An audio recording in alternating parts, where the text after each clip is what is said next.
extinct. In 70 million years, that's the most ridiculous thing I've ever heard. At least we had an asteroid. What's your excuse? You're headed for a climate disaster, and yet every year governments spend hundreds of billions. Video ini adalah analogi yang dibuat Perserikatan Bangsa-Bangsa untuk menggambarkan betapa kerusakan lingkungan yang terjadi akibat ulah manusia bisa menjadi ancaman serius, yaitu kepunahan. Jadi, apa jawaban dari pertanyaan sederhana? Kenapa perlu ada peringatan Hari Lingkungan Hidup Dunia? Nggak tahu. Iya.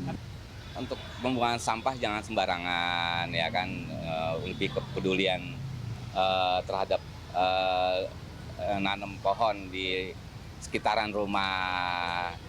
Karena lingkungan hidup itu kan penting sekali, ya kan. Kita mau hidup sehat bukan hanya dari makanan, dari lingkungan hidup. Secara sekarang ini lingkungan hidup itu udah nggak sehat ya gitu, terutama dengan alam. Jadi kita harus memperingati biar lebih sehat, biar orang lebih aware, biar lebih kayak menjaga lingkungan hidup di sekitar kita. Itu menurut warga. Menurut para ahli, data dan juga analisa gejala, manusia dan seluruh makhluk hidup di atas dunia ini sedang dalam bahaya. Mari kita lihat lini masa dan juga penyebabnya.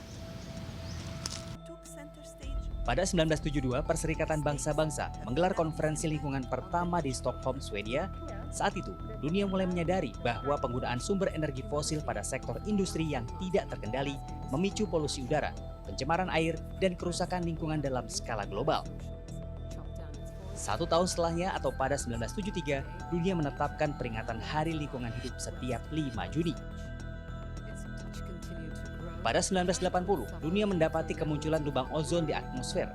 Negara-negara dunia kemudian menyepakati Protokol Montreal pada 1987 untuk menghentikan zat perusak ozon seperti aerosol.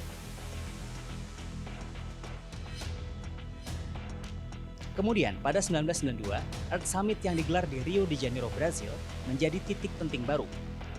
Dari sinilah lahir Konvensi Perubahan Iklim PBB atau UNFCCC sebagai tonggak lahirnya COP atau Conference of Parties yang menjadi forum tahunan negara-negara dunia untuk membahas krisis iklim dan solusinya.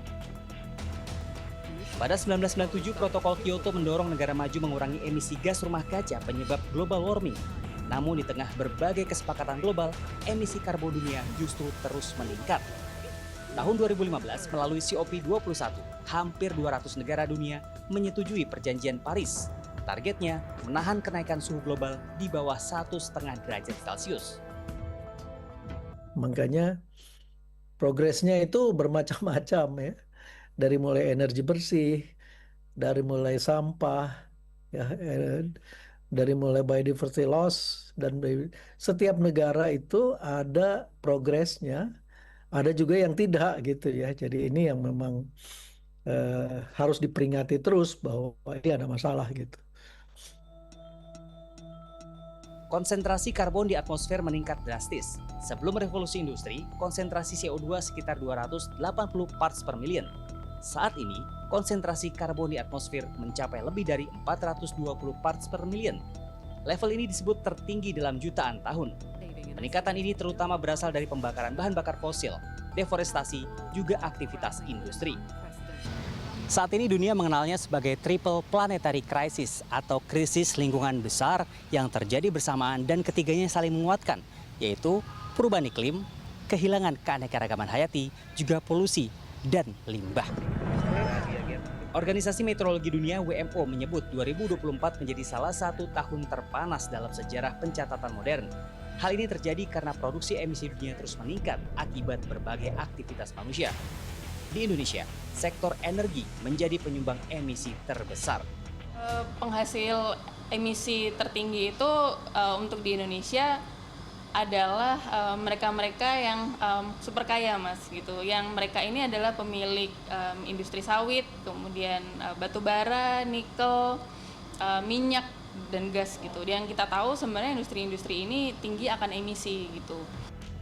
Pemerintah Indonesia melalui Kementerian Lingkungan Hidup juga menargetkan pengendalian pencemaran dan penurunan emisi untuk menghadapi krisis iklim dengan teknologi monitoring berbasis AI. Selain itu, kolaborasi lintas sektor dan generasi dinilai menjadi kunci utama solusi krisis lingkungan dan iklim di masa mendatang, terutama mengandalkan keterlibatan Gen Z.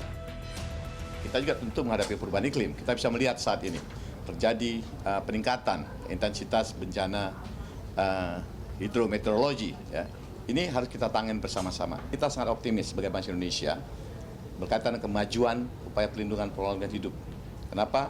Karena kita memiliki Gen Z yang sangat besar, yang dimana tingkat kepedulian mereka terhadap lingkungan hidup jauh lebih baik pada generasi-generasi sebelumnya. Krisis iklim, polusi dan hilangnya spesies sejatinya tidak akan menghancurkan planet ini. Bumi akan memulihkan dirinya sendiri, seperti yang telah ia lakukan selama miliaran tahun. Ekosistem akan berevolusi, iklim akan mencari keseimbangan baru. Yang justru terancam adalah kita, umat manusia, oleh petaka yang diciptakannya sendiri. Pada akhirnya, berbagai upaya mitigasi dan adaptasi untuk menghadapi krisis lingkungan tidak hanya semata untuk menyelamatkan bumi, tapi juga agar manusia dan berbagai kehidupan yang ada di dunia bisa terselamatkan dari ancaman bencana yang sejatinya diciptakan sendiri oleh manusia. Peringatan Hari Lingkungan Hidup Dunia bukanlah sekedar seremoni, ini adalah tenggat waktu untuk umat manusia. Yogi Tujuliarto, Pranedia, Jakarta.